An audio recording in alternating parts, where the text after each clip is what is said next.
Hello po sa inyo mga bossing. Magandang araw po. Bali, pakita ko po ngayon sa inyong Wednesday ang ating ginagawa at bakit tayo abala ngayong araw. Ngayon po ay naglilinis po tayo ng ating maliit na range area.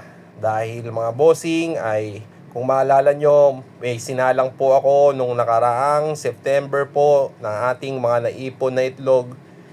Ngayon pong darating na October 5 or 6 or 7 ay malapit na pong mapisa yung ating mga eggs.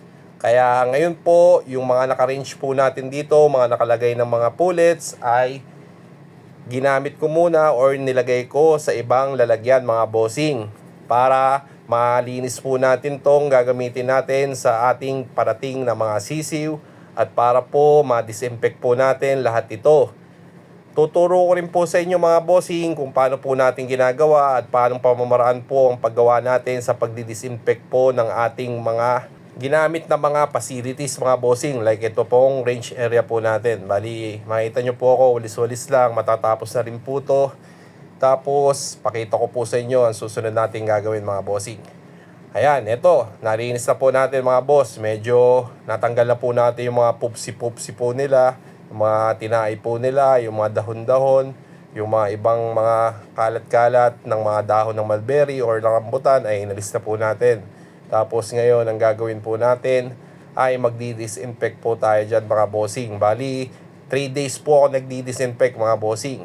Ito po ang ginagawa kong pamamaraan sa pagdidisinfect sa loob ng 3 araw. Araw-araw po yan mga bossing. Sulitin po natin yung araw habang masikat po ang araw. Ayan po, makikita nyo mga bossing ay gumagamit lang po ako ng Sunrocks na may sabon. Bali, tinatansya ko lang po pag lalagay natin ng Sunrocks. Tapos, haluan lang po natin siya ng tubig. Tapos, mix lang po natin mga bossing. Pagkaraan po nun ay ibubuhos na po natin yan. Ngayon po ay ito pong unang brooder area natin ang ating di-disinfect mga bossing. Bali, pangalawang disinfect ko na po dito sa ating brooder area.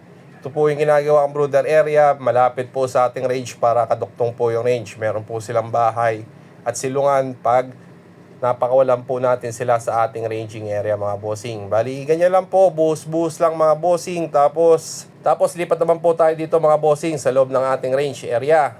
Ngayon po, ito ang gagawin natin ay magbubuhos-buhos lang po tayo sa mga parte-parte na yan mga bossing. Bali, ito po mga bossing ay unang disinfect po nito ang gagawin ko.